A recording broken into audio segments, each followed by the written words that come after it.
Hi everyone, welcome back to our channel. In this video, I will give another example on Newton Raphson method. See the statement of the given problem.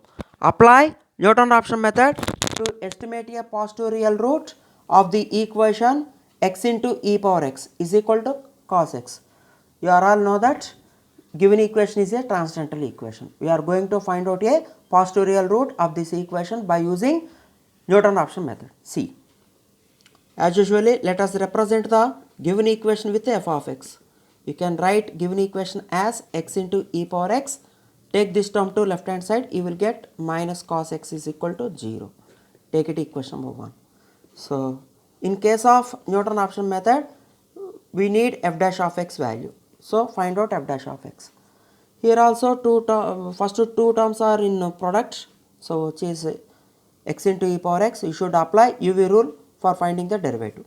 Derivative of x is 1 into e power x is e power x plus, now x is similar term, derivative for e power x is e power x, and everybody knows that derivative of cos x is minus sin x, that's why minus minus becomes positive sin x. Take it equation number 2. Okay, now it's time to investigate the initial approximations for required root of given equation 1. So search the functioning values, find out f of 0, f of 1, so that we should get functioning value at one real number is negative and functioning value at another number is positive. So calculate f of 0, 0 into anything, 0 minus cos 0, which is minus 1 negative, and calculate f of 1 now. So 1 into e power 1, you will get e power 1 minus cos 1. You should find out this value by using scientific calculator, and don't forget one thing, whenever given equation contains trigonometric terms like sine and cos, you should keep your scientific calculator in radians mode only. See, now we are observing that my calculator is in degrees mode, so operate shift and mode. Now fourth one is radians, so operate 4.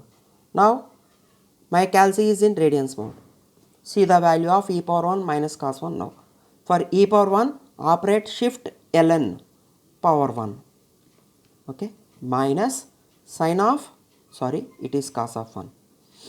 Cos of 1, close the bracket, is equal to 2.1779, which is positive. So anyway, from these two observations, we conclude that required root of given equation should lies between 0 and 1. We can take 0 and 1 as initial approximations according to the initial value theorem. So clearly, one of the roots of given equation may be our given transcendental equation, any number of solutions. We don't know the number of solutions of given equation because this is a transcendental equation. Okay, if it is an algebraic equation, according to its degree we can easily tell that how many roots are exist for that algebraic equation. We don't know the number of roots for transcendental equation, but according to these two observations and by using intermediate value theorem, definitely one of the root of given equation should lies between 0 and 1. Should lies between a is equal to 0 and b is equal to 1, since from initial value theorem. Okay, so by using the algorithm in Newton Raphson method, we have to find out the next better approximations for required root. Okay, so by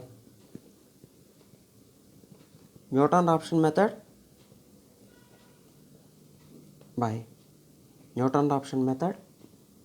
we have xn plus 1 is equal to xn minus f of xn over f dash of xn for n is equal to 0, 1, 2, 3 and so on. By replacing different values for n, you will get different approximations here. Okay, see, first replace what is f of xn and what is f dash of xn in this formula. So xn minus what is f of xn? In given function f of x, you should replace x by xn. So you will get xn into e power xn minus cos of xn by f dash of xn means replace x by xn in f dash of x, which is e power xn plus xn into e power xn plus sin of xn. Okay, so it is better to take the LCM to minimize the calculation in our scientific calculators. See, what is the LCM? Here we have 1. So 1 into this term, that is the LCM. So xn into e power xn plus sin of xn. Now you should multiply this numerator with this one. So xn times of e power xn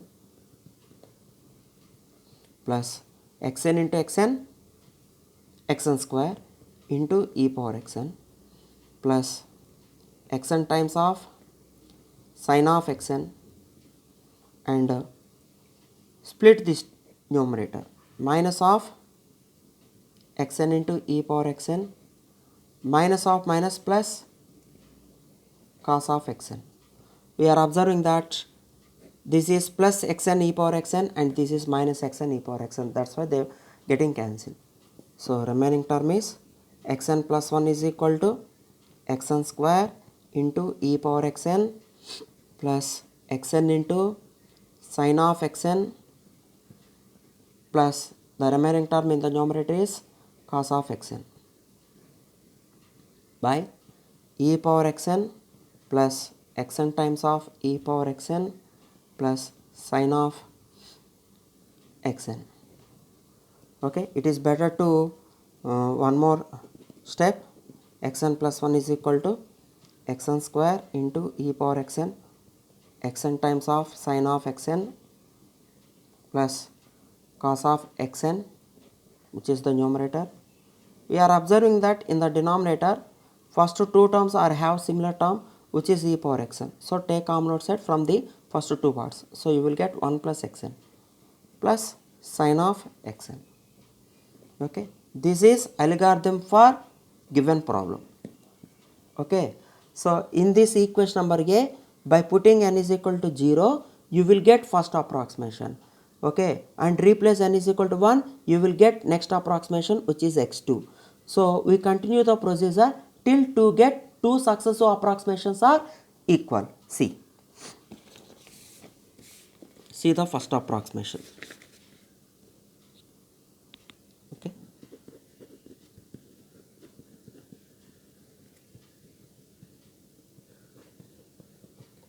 for first approximation we should replace n is equal to 0 in equation number A. So you will get x1. So whenever we have n, replace it by 0. So x0 square e power x0 into sin of x0 plus cos of x0 over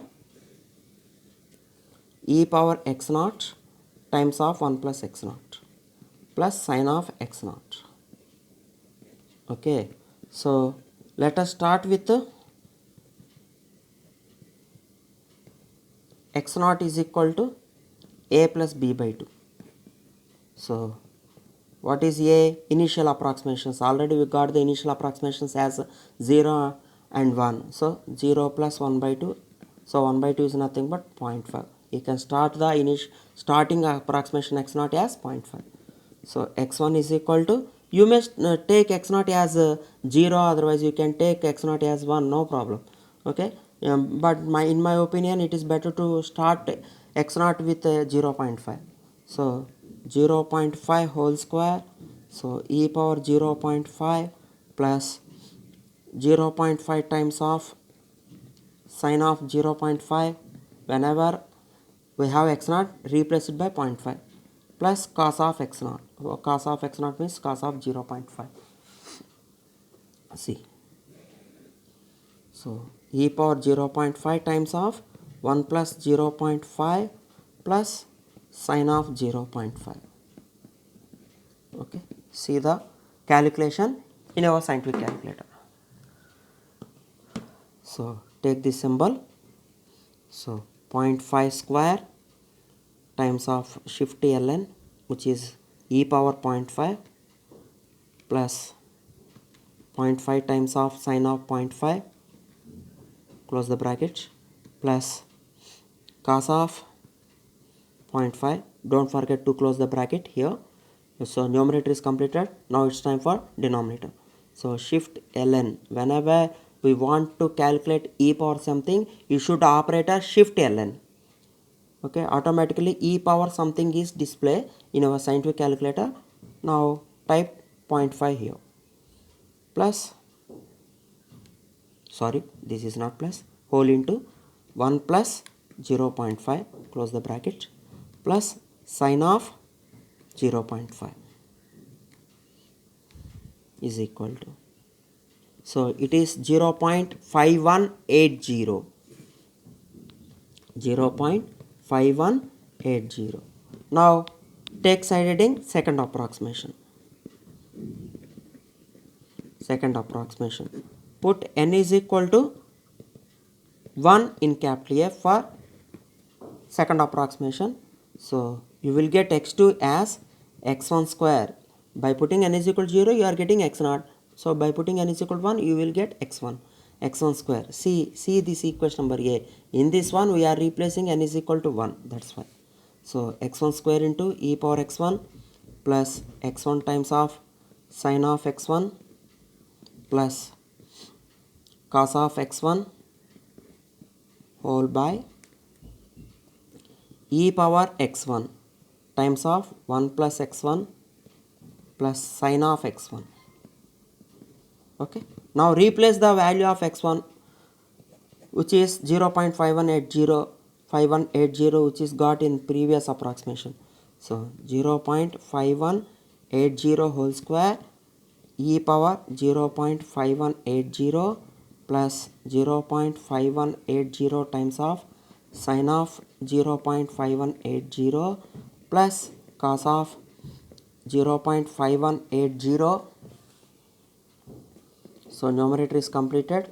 Now it's time for writing denominator, which is e power 0.5180 times of 1 plus 0.5180 plus second part is sine of 0.5180. So let us calculate this one by using scientific calculator again. Okay. So take this symbol directly. So 0.5180 square shift ln e power, you will get e power, so 0.5180 plus 0.5180 times of sine of 0.5180, close the bracket, plus remaining term in the numerator is cos of 0.5180, close the bracket. Numerator is completed. Now it's time for denominator, so which is e power. So shift ln e power 0.5180 times of 1 plus 0.5180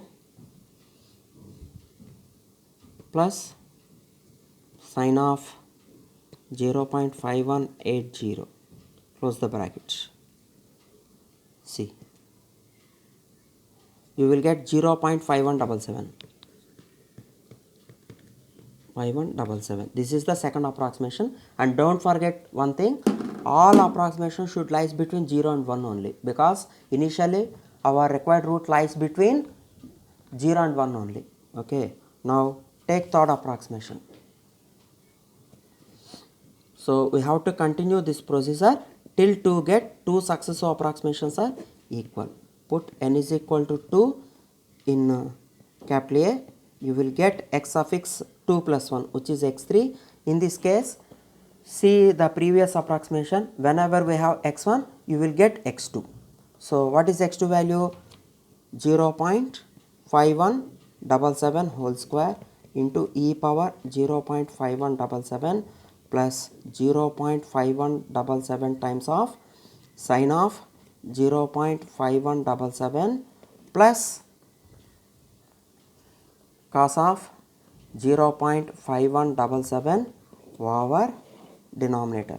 So which is e power 0.5177 of 1 plus 0.5177 plus sine of 0.5177. So whenever we have x2, blindly replace it by 0.5177, which is obtained in the previous approximation. That's why by using scientific calculator you will get again 0.5177. Okay, so continuously two approximations which are second and third approximations are same, so we can take this 0.5177 as required root of the given equation, and don't forget to write approximately in the bracket because this is an estimation only. This is not an exact root of the given equation. Almost this is an approximate root. Okay, thank you very much. See you to the next class.